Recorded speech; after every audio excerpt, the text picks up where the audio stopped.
नमस्कार दोस्तों, आपका स्वागत है रे ऑफ ज्ञान विद टीएस में। आज हम आपको पढ़ाने वाले हैं प्राचीन भारत का इतिहास। मुख्यतः इतिहास जो शब्द है वो हेरोडोट ने सबसे पहले प्रतिपादित किया था। उन्हीं को इतिहास का जनक माना जाता है। तो जो भारतीय इतिहास है उसे 3 कालखंडों में विभाजित किया गया है: प्राचीन, मध्यकालीन और आधुनिक। इसका जो कालखंड है वो अज्ञात से लेके 750 एडी तक माना जाता है। एडी का मतलब है एनो डोमिनी। और जो मध्यकालीन इतिहास है उसे 750 एडी से लेकर 1707 एडी तक मानते हैं। और आधुनिक भारत इतिहास को 1707 एडी से लेकर 1947 एडी तक माना जाता है, मतलब आजादी तक। तो प्राचीन भारत के इतिहास को हमने मुख्यतः 3 भागों में विभाजित किया है: प्रागैतिहासिक काल, आद्य ऐतिहासिक काल और ऐतिहासिक काल।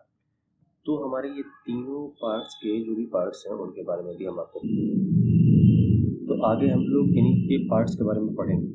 तो प्रागैतिहासिक काल को हम लोगों ने 2 कालखंडों में विभाजित किया है: पाषाण काल, ताम्रयुग। और आद्य ऐतिहासिक काल को हम लोगों ने कांस्य युग में विभाजित किया है।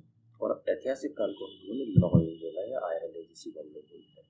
तो कांस्य युगीन सभ्यताओं में ही हमारी सिंधु घाटी सभ्यता और उसके पश्चात वैदिक सभ्यता भी आती है। वैदिक सभ्यता ये वही है जहाँ पे रामायण और महाभारत और सारे वेद पुराणों के बारे में लिखा हुआ है। लौह एज ये हमारी सबसे डेवलप्ड सिविलाइजेशन थी उस समय की। तो 1750 से लेके इसे 1000 बीसी तक माना जाता है।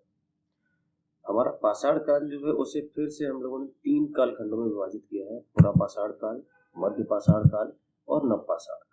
इनके भी कालखंडों को हम लोगों ने टाइम पीरियड के साथ में डिफाइन किया है कि जो हमारा पुरा पाषाण काल है वो अज्ञात से लेके 8000 बीसी तक माना जाता है। अज्ञात इसलिए है क्योंकि हमें शुरुआत का समय पता नहीं है कि कब से हमारी सिविलाइजेशन स्टार्ट हुई है, लेकिन जब से हमने माना है तो उसे अज्ञात समय में निश्चित कर लिया है और 8000 बीसी तक उसे हम लोग मानते हैं।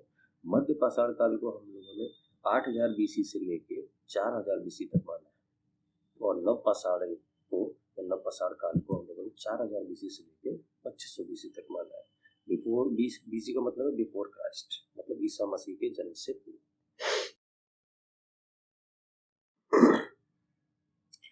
हम लोग देखते हैं कि एडी, बीसी, सीई और बीसी ये एक्चुअली है क्या। अगर हम लोग समय को एक स्ट्रेट लाइन मान लें और उसमें हम लोग कुछ पॉइंट्स को डिफाइन कर लें, 1.0 ले लें और यहाँ से आगे तक के समय को हम लोग 0, 1, 2, 3 से लेकर 2020 जो हमारा आज चल रहा है, और इससे पहले के समय को हम लोग वापस से पीछे की साइड में लेते चले जाए, तो इस वाले पोर्शन को हम लोग बीसी बोलेंगे, क्योंकि 0 को हम लोगों ने माना है कि ईसा मसीह के जन्म का समय। तो इसी वजह से इससे पहले के समय हम लोग बीसी बोल देते हैं और इसके बाद के समय को हम लोग एडी या सीई बोलते हैं। सी का मतलब है कॉमन एरा, एडी का मतलब है एनो डोमिनी, और बीसी का मतलब है बिफोर कॉमन एरा, और बीसी का मतलब है बिफोर क्राइस्ट। ठीक है, तो ये जो कैलेंडर है इसका प्रतिपादन सर्वप्रथम ग्रिगोरियन ने किया था, तो इस वजह से इस कैलेंडर को हम लोग ग्रिगोरियन कैलेंडर भी बोल देते हैं। और जैसा कि मैं आपको पहले बता चुका हूँ कि इतिहास के जनक जो थे वो हमारे हेरोडोटस थे, तो उनके बारे में भी यहाँ पे लिखा हुआ है। इसके आगे अगर हम लोग देखें कि भारतीय इतिहास के स्रोत, सोर्सेस ऑफ इंडियन हिस्ट्री, तो सोर्सेस जो हमारे वो पुरातात्विक सोर्स हैं, साहित्यिक स्रोत भी हैं, धार्मिक भी हैं, अधार्मिक भी है, और तमाम सारी विदेशी यात्रियों का विवरण भी है। तो पुरातात्विक स्रोत में हमारे ये आर्कियोलॉजिकल सोर्सेस में हमारे क्या क्या आते हैं, तो उनमें हमारे अवशेष आते हैं, अभिलेख आते हैं, मॉन्यूमेंट्स आते हैं, सिक्के आते हैं, मूर्तियाँ आते हैं। अगर हम बात करें अवशेष, तो हड़प्पा की खुदाई के समय के तमाम सारे अवशेष हमारे पास में अवेलेबल है। अभिलेख भी हमारे पास में मौजूद है सिंधु घाटी सभ्यता के, हड़प्पा की सभ्यता के। उसके बाद में अशोक के हमारे अभिलेख हमारे पास में अवेलेबल है। स्मारक हैं, बहुत सारे प्राचीन मंदिर हैं, बहुत सारे प्राचीन सिक्के भी हैं, तमाम सारी मूर्तियाँ भी हमें प्राप्त हुई हैं खुदाइयों में। मोहनजोदड़ो में जो देवी की मूर्ति प्राप्त हुई थी वो भी हमारे पास में है।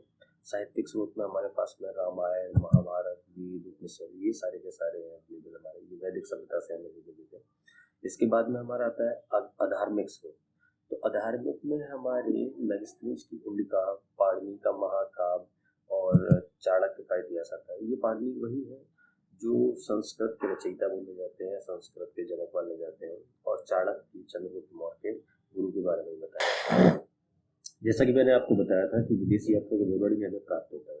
तो गुप्त काल के समय फायर की यात्रा भारत के विदेशी यात्रियों का हमें विवरण भी प्राप्त होता है। तो गुप्त काल के समय पाया कि भारत यात्रा, हिंदुस्तान की यात्रा एवं बतुता की यात्रा। तो प्रागैतिहासिक काल या प्री हिस्टोरिक पीरियड में हम लोगों ने देखे कि इसे हम लोगों ने प्रागैतिहासिक काल क्यों बोला। तो इतिहास का वह समय जिसके हमारे पास में अवशेष है, लेकिन हमारे पास में कोई भी लिखित स्रोत अवेलेबल नहीं, तो इस कालखंड को हम लोग प्रागैतिहासिक काल बोलते हैं। और आद्यैतिहासिक काल हम उस कालखंड को बोलते हैं जिसके हमारे पास में अवशेष भी है और लिखित स्रोत भी है, लेकिन लिखित स्रोतों को हम लोग पढ़ नहीं सके आज तक। तो सिंधु घाटी की सभ्यता में जो हमारे अभिलेख हमें प्राप्त हुए हैं या जो लिखित स्रोत हमें प्राप्त हुए हैं, उन्हें हम लोग आज तक नहीं पढ़ सके हैं, क्योंकि वो उस समय उनकी जो लिपि हुआ करती थी वो प्रतीकों का इस्तेमाल करते थे अपनी लिपि में, तो जिस वजह से हम लोग आज तक उस चीज़ को पढ़ नहीं पाए।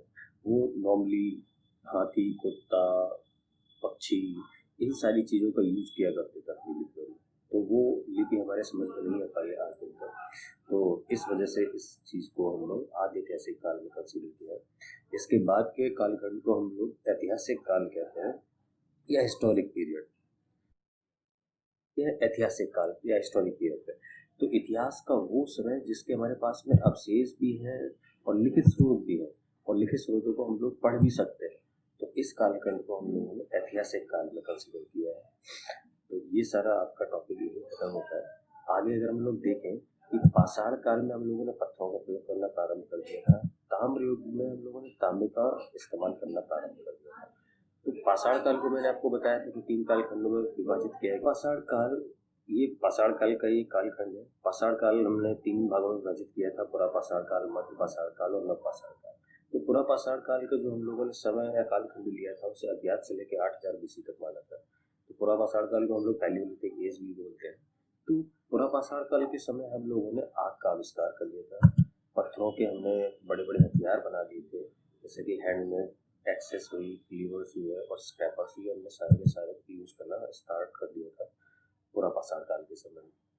इसके बाद में मनुष्य जो था उस समय का वो शिकारी था, खेती नहीं किया करता था, शिकार के माध्यम से ही अपनी आजीविका चलाता था। फिर इसके बाद का जो कालखंड है उसे मध्य पाषाण काल बोला गया। मध्य पाषाण काल में हम लोगों ने पशुपालन की शुरुआत की, ठीक है। इसके हमें साक्ष्य हमें मध्य प्रदेश के आदमगढ़ और राजस्थान के बागौर से हमें प्राप्त होता है। और इसी समय में हम लोगों ने पत्थरों के छोटे और नुकीले हथियार बनाना प्रारंभ कर दिया था, जिससे हम लोग माइक्रोलिथ्स बोलते हैं। तो इसके बारे में भी मैंने यहाँ पे लिखा हुआ है। और इसका जो समय या कालखंड है वो 8000 BC से लेकर 4000 BC तक माना जाता है। और इसी कालखंड में हम लोगों ने पहिए का आविष्कार कर लिया था और रथ भी बना लिया था, जो कि हम लोग जानवरों के माध्यम से खींचते हैं। इसके बाद के समय को हमने नव पाषाण काल बुलाया या न्यूलिथिक एज। इस कालखंड को हम 4000 BC से लेकर 2500 BC तक मानते हैं, और 2500 BC के बाद में हमारा सिंधु घाटी सभ्यता प्रारंभ होती है। तो उसके बारे में मैं आपको इस चैप्टर के बाद पढ़ाऊंगा।